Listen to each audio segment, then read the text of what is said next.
Tal vez, y solamente tal vez, se hayan dado cuenta que me encanta Fire Emblem Awakening. Este título fue el primero que jugué de toda la franquicia, fue mi puerta de entrada a la misma y lo que me despertó la pasión que llevo hasta estos días por ella. Hay algo en su historia, en sus escenarios, en su música, sus mapas no porque son basura, que simplemente hizo clic en mí. Creo que el mayor crédito por haberme enganchado como lo hice en su momento se lo llevan los personajes. Es una entrega especialmente recordada por eso mismo y con justa razón, pues diría que es incluso imposible que te juegues al Awakening y no te lleves aunque sea un buen puñado de monigotes que se ganaron tu aprecio. Pero por supuesto, por cada personaje querido y recordado, como puede ser el caso de Lucina, habrá otro que fue olvidado por la memoria colectiva, como Exelus. Hijo de tu madre, menos mal te olvidamos. Pero ¿por qué parar ahí? Busquemos a personajes aún más olvidados, de esos que los mencionas en una conversación y se te quedan mirando como que tú los acabaste de inventar, de esos que como mínimo requieran de una licenciatura para que sus nombres resuenen cada que mencionen el juego, de esos que, bueno, ya entendieron y lo dice en la portada, de esos que nadie conoce. Acompáñenme pues en este video en el que sacaremos del alcantarillado más profundo del planeta a personajes completamente olvidados de Fire Emblem Awakening.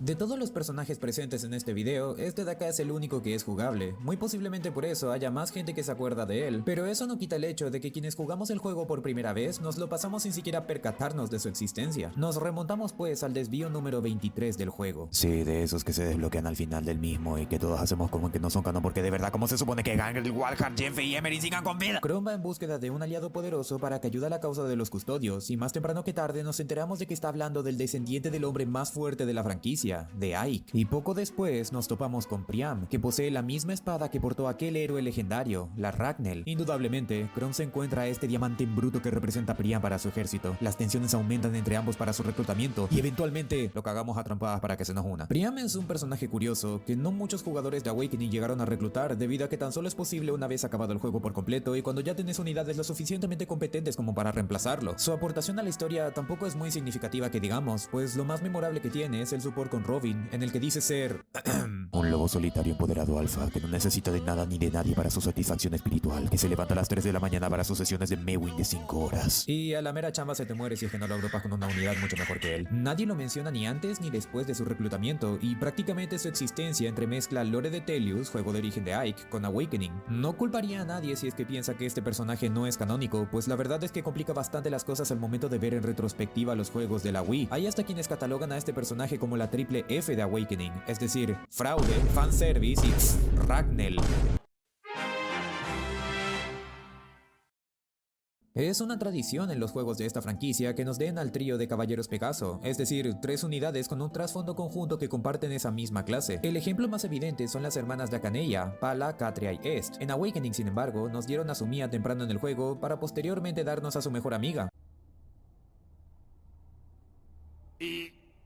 ¿Y ya? Pues resulta que hay una tercera caballero Pegaso llamada Fila. Fue la capitana de este tipo de unidades en Elise y sabemos por los supports con Cordelia que tanto ella como Sumia fueron entrenadas desde pequeñas por ella. Aunque Sumia vio lo que le deparaba y rajó de él lo más rápido que pudo y ya van a entender que estaba en lo correcto. Llegados al capítulo 9 y poniendo en marcha el plan más Big Brain de los custodios para rescatar a Emerin, Fila debió llevar lejos a la venerable una vez que nosotros liberásemos el terreno de las unidades pleyanas enemigas. Y cuando todo iba viento en popa, Gangrel saca su carta maestra e invoca arqueros enemigos que terminan por matar tanto a Fila como a todas las unidades voladoras que la acompañaban. De ese modo, se marca la derrota de los ilicenses en territorio pleyano, la pérdida de la venerable que mantenía la paz en el continente, y lo que verdaderamente nos importa ahora mismo, la destrucción de cualquier posibilidad para completar al trío de Caballeros Pegaso en este juego. Fue genuinamente una oportunidad desaprovechada. Perdimos a una unidad francamente interesante que tenía el potencial para darle más trasfondo tanto a Cordelia como a Sumia. Explorando en los archivos del juego es incluso posible ver que tenía líneas de diálogo para golpes críticos. Fue un personaje que desecharon y hasta el día de hoy me sigo preguntando el motivo. Como consuelo, sin embargo, pudimos ver el reencuentro de las 3 jinetes y licenses en Fire Emblem Heroes, pero esa es una historia para ahora mismo. Fila llega al mundo de Asker y empieza a entrenar a las jóvenes promesas que se encuentran en el ejército. Es ahí cuando Sumia y Cordelia se acercan para ponerse a prueba a ellas mismas. Ambas se encuentran inseguras respecto a si decirle o no el destino que le depara en el desierto pleyano, pero resulta que ella ya lo había vivido. Al momento en el que cayó en combate, la vista se le nubló totalmente y y despertó en el juego gacha. Hay destinos peores que la muerte. Fila dice no avergonzarse por morir en esas circunstancias, pero sí que guarda rencor consigo misma por no haber podido salvar a la venerable cuando ella más la necesitaba. Sin embargo, dice también haber hablado con Chrome y con Lisa, y estos le mencionaron que posterior a su partida fueron sus antaños estudiantes quienes tomaron su lugar en los cielos. Todo cierra con Fila diciéndole tanto a Cordelia como a su Mía que allá arriba ellas nunca van a estar solas, pues entre los Wyvern, los otros jinetes, las aves y los Pegasos también se van a encontrar tanto ella como las demás integrantes de la Orden de Caballeros que sucumbieron en el desierto pleiadiano, concluyendo de manera satisfactoria una interacción que habría sido imposible en el juego de origen. Y por eso, gracias, Fire Emblem Heroes. Pero no te voy a perdonar todo lo demás. Una de las opiniones más recurrentes de Fire Emblem Awakening es la de que luego del primer arco, la historia pierde mucho peso, rumbo e incluso significado. Opinión errónea, por cierto.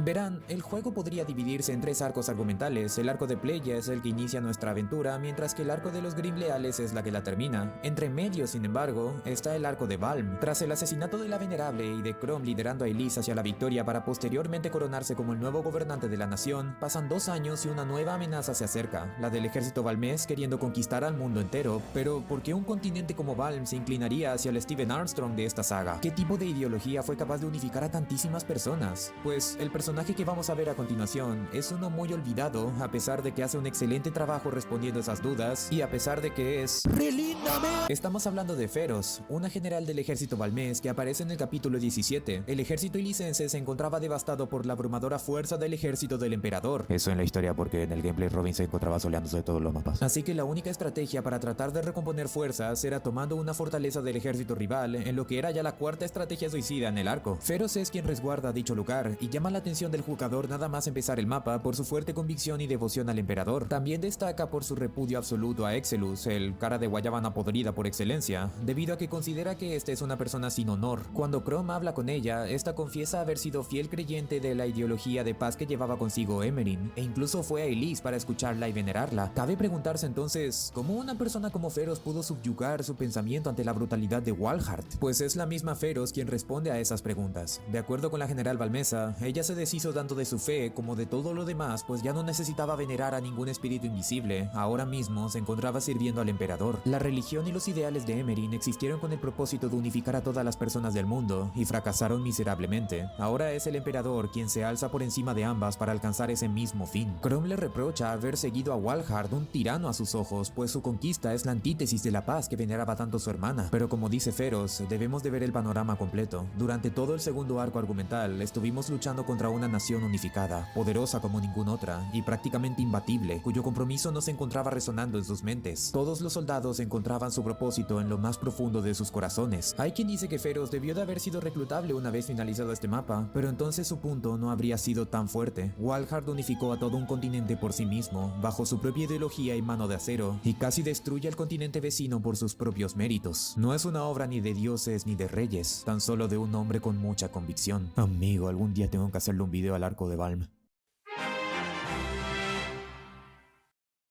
En Fire Emblem Genealogy of the Holy War, Creo que a partir de ahora lo voy a llamar Fire Emblem 4 nomás. durante el primer capítulo, que dura algo así como 12 horas. nuestro protagonista Sigurd conoce a Deirdre, y ante eso, un viejo random le menciona que acaba de presenciar amor a primera vista por parte del Lord. Este abuelo en mapas posteriores es el único que nos irá indicando el nivel de afecto entre ciertos personajes, para que de ese modo vayamos asignando a los padres de nuestra futura segunda generación. Pero, ¿por qué estoy hablando de Fire Emblem 4 en un video de Awakening? ¿Acaso ya he descendido a la locura totalmente? Bueno, Sí. pero el motivo es otro. Resulta que en Awakening hay multitud de DLCs a los que solamente podemos acceder mediante una puerta extraña que conectan momentáneamente con otras realidades. Quien resguarda este lugar es un viejo llamado Old Huva. Es posiblemente uno de los personajes más olvidados del juego y se encarga de darnos una que otra recompensa luego de acabados los mapas de los DLCs. Y viéndolo por encima, la verdad es que no hay mucho que podamos decir sobre él. O eso, hasta que cierta persona se puso a indagar en los archivos del juego y descubrió que originalmente Old Huva era de hecho parte de la campaña principal del título. Hasta tenía una descripción de personaje y todo. Dice así: Es un viejo que apareció sin más. Es bastante inútil, aunque puede evaluar relaciones. Oh, y ha vivido unos cuantos milenios o algo así. ¿Qué? Esa frente, esas cejas, esa barba, esa ropa. Es el mismo viejo de Fire Emblem 4. Y al igual que en aquel juego, Old Huva es capaz de calificar el grado de aprecio que tienen dos unidades entre sí. Aunque, a diferencia de en Genealogy, acá no tiene mucho sentido que digamos y hasta pueden salirte algunas cosas turbias. Son hermanos, son hermanos. Sabemos por algunas conversaciones sueltas que Fire Emblem 4 acontece mucho antes de Fire Emblem 1, y este a su vez tiene un timeskip de cientos de años para llegar a los eventos de Awakening, y ¿este viejo siempre estuvo ahí?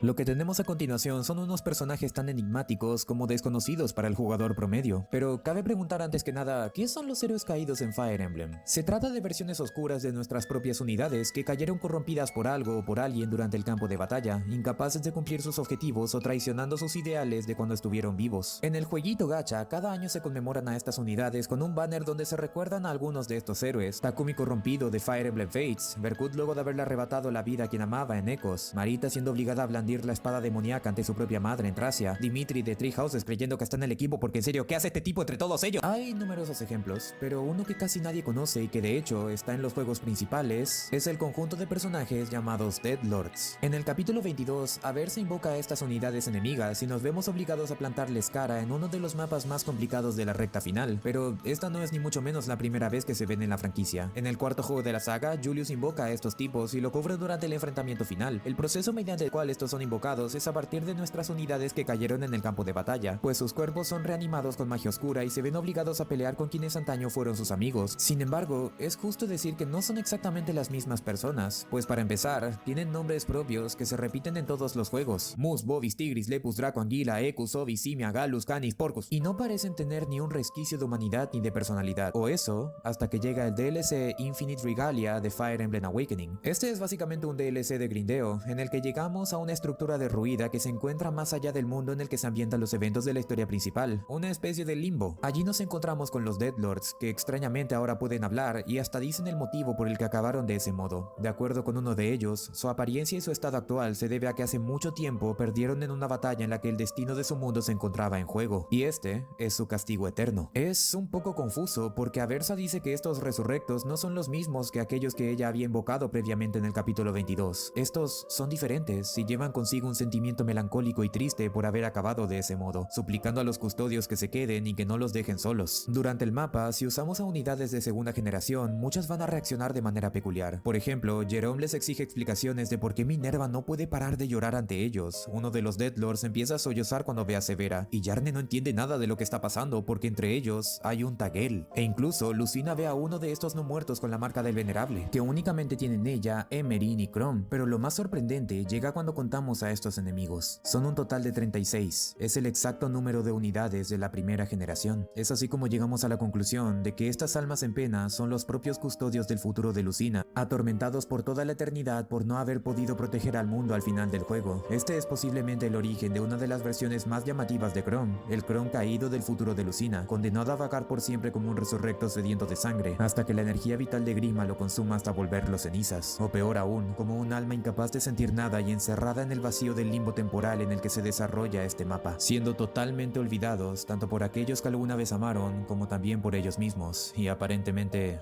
también por nosotros los jugadores.